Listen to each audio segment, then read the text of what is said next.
My name is Todd Stanley, and I'd like to welcome you to another Todd Talk, where we take teaching theory and turn it into teaching practice. What we're going to be talking about today is the idea of mindset.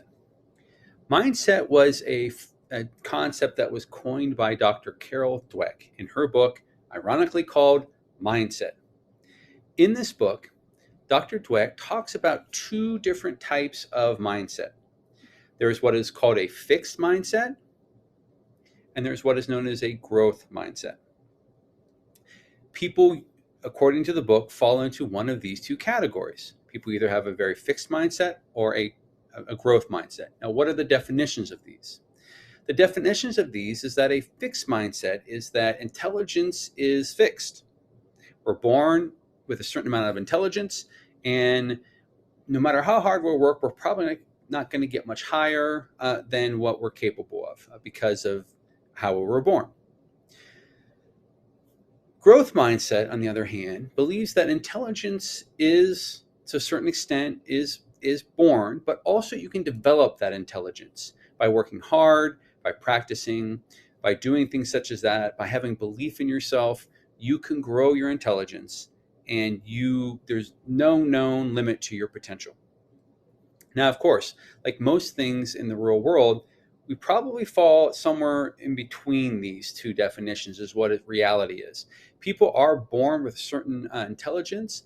However, we know for a fact that students that work hard, or students that persevere, or students that give a lot of effort are oftentimes going to be more successful than those that just use their intelligence to get by.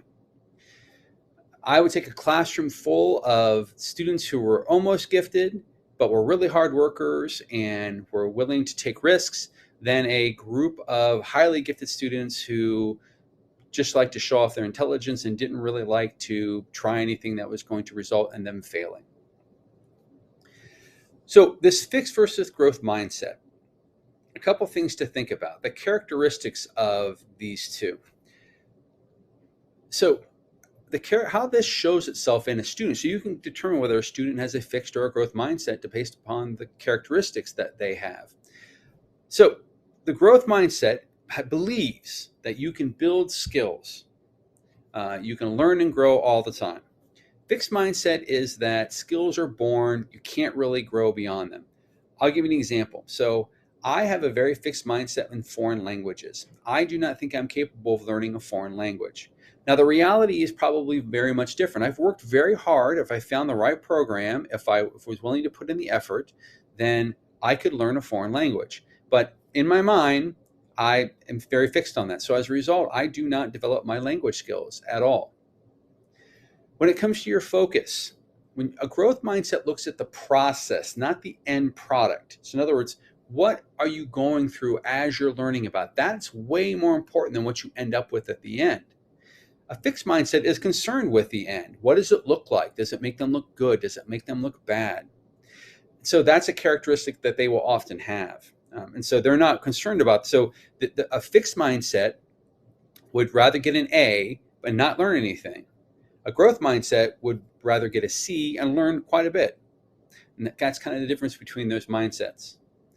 The keys to growth between these two also show certain characteristics. For instance, when it comes to effort, a growth mindset thinks that effort is very important, that the more effort you give, the more likely you are to be successful. A fixed mindset does not really see the purpose of effort because you can try and try and try, but if you're not capable of doing it, you're never going to be able to accomplish it. And that's that fixed outlook. When it comes to challenges, a growth mindset sees these challenges as opportunities. And so as a result, they are going to jump feet first into a challenge. A fixed mindset, they avoid these challenges. They don't want to ever appear to be wrong. They use these as roadblocks. So if a challenge comes up, they just shut down. That's a fixed mindset. When it comes to mistakes, a growth mindset uses mistakes as learning opportunities. When you think about your own life, probably the most profound learning that you've ever done was someplace where you made a mistake and you learned from that. When it comes to a fixed mindset, again, they're scared to make mistakes. They don't want to be wrong. They don't want to come off as anything other than what they want people to perceive them as. So as a result, they get discouraged very easily, and they just don't want to even try because they fear of making a mistake. When it comes to feedback provided by peers or a teacher or parents or whatever, a growth mindset is give me as much as you can give me. This is going to be really useful. It's going to help shape me. It's going to help me to grow as a learner. A fixed mindset is more like they get defensive if there's feedback, or they see it as an attack on them personally rather than as an effort to make them better. And so that's the way that the characteristics of how they kind of view these things. So what are some things that you can specifically do in the classroom that will help to cultivate a growth mindset? Because if you haven't figured out by now, we want students to have a growth mindset. A fixed mindset limits them. It's fixed. It doesn't allow them to grow. A growth mindset allows for much growth and for students to reach not only their potential, but beyond that potential. So there are many things you can do in the classroom, but there are 10 things that I'm going to talk about that you can do in the classroom to cultivate this growth mindset. First off is reward actions and not talent. So I have been guilty of saying to a student, you're smart, you should be able to figure it out. That is rewarding their talent. So we should be rewarding effort. Rather than say, that is the most beautiful picture I've ever seen, say, it looks like you worked really hard on creating that. So you are acknowledging the effort that it took to get there. Not that it just came naturally, but they had to work hard to get there. So that's one thing you can do. A second thing you can do, help students to see the big picture. So what I mean by this is if students see what it is they're supposed to be learning and how it is a process of learning rather than just a grade at the end, then they're going to be much more willing to try and challenge themselves and to make mistakes and all those things, because they realize that it's not just about getting the grade that matters. It's about the journey that you went on in order to get there. And so helping students to see this big picture, that things are attainable, will prevent them from wanting to shut down. Because if a student thinks that they're not attainable, they might not be willing to give any effort because it would be wasted. The third thing you can do, encourage students to work hard as much as possible. So if something comes really easy to them, and like a student is doing a math problem and they get the correct answer, make them go back and show you the process they went through. Show them the work, make them show you the work. And students, and gifted students especially, will often argue, well, as long as I got the right answer, isn't that what matters? We need to change our mindset in the classroom that the correct answer is not what we're looking for. We're looking for to see how a student is thinking, how a student is approaching that, how they're working toward that. As a fourth thing you can do in the classroom, you want to provide time for practice. What I mean by this is that the only way we get better at things is by practicing them. And a lot of times we'll simply say to students, go home and study for the test, or go home and do these 10 problems, or go do this as homework. And a lot of times the practice that we give in homework is not really designed to make them better. It's just to see that they know it. So it is more a compliance thing than it is a learning thing. So we need to provide homework and different types of practice that is actually going to allow them to grow and to practice some of these skills and to take risks and not worrying about like being graded down because of it. So if you ask a student to do some practice work and then you give them an F on it because they got everything wrong, then they're going to be like, well, why should I even try if I'm just going to get an F? So we need to change our mindset about the idea of practice. Changing your language in the classroom and the way that you say things or the way that students look at things. Take, for example, this visual right here. There's different ways to think about these various parts. So in a growth mindset, you might think, and I'm not going to go over all of these, but I'll go over a few. You may say to yourself, I'm not good at this. Or you may say to a student, you're simply not good at that. Well, nothing is going to be more discouraging than when you say something like that. So instead saying, all right, you seem to be struggling. What is missing that we can help you with, or what is missing that we could develop? That will allow them to have more of a growth mindset. The idea of a student will say, I'm done. And I'll say, well, maybe you should try to make it better. And they're like, I can't make this any better. Having that, I mean, trying to encourage them that you can always make things better. There's no such thing as the perfect product. So as a result, it can consistently and constantly be made better. So having this mindset in the classroom and using this language with students will allow them to see that you're never done with anything. You may run out of time to do something, but you're never done with it.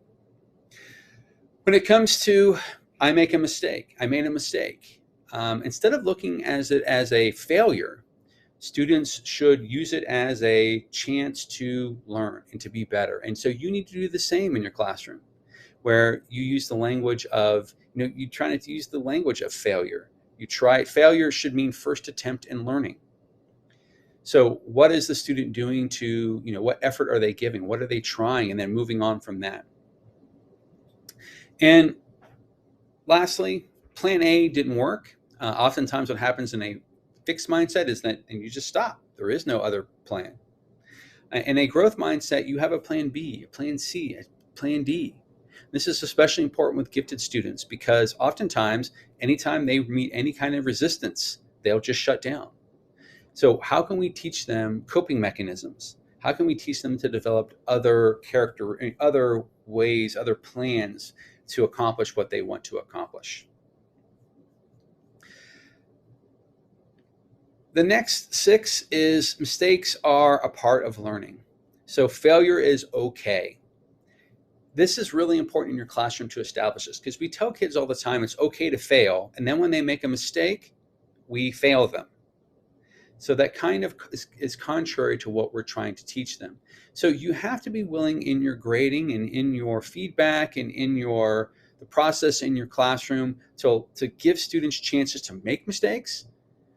And if they make those mistakes, use them as learning opportunities, not as a way to ding them on their grade. So I like a lot of informal assessment where I'm not giving them a grade, but I'm giving them feedback. Hey, this was done really well. I really liked how you did this. Or, I noticed this. I thought this could be better. What are some ways we think we could learn from that? Or what are ways that we could make that so it's better than what it was?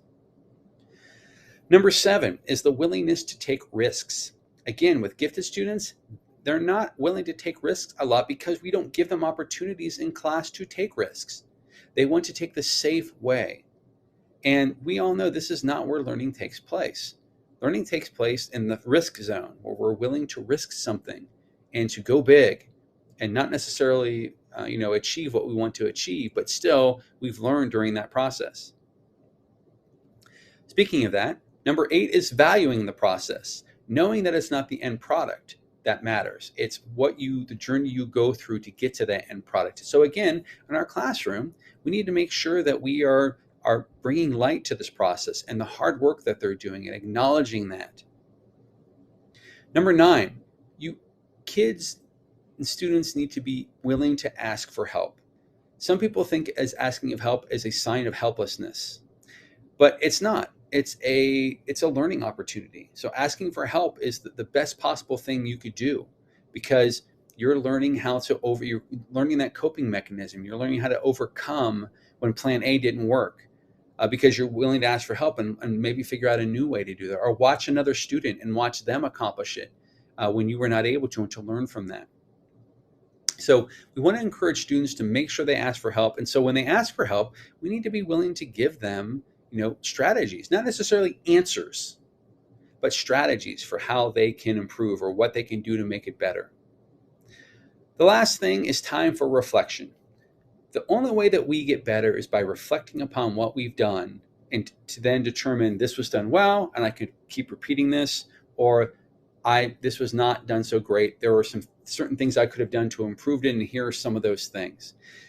And some students and teachers are just inherently reflective. They will reflect upon things and learn from that reflection. Some are not, and they need some guidance. So the use of protocols, or just giving them time to think about something, or enabling them to journal about what they just did.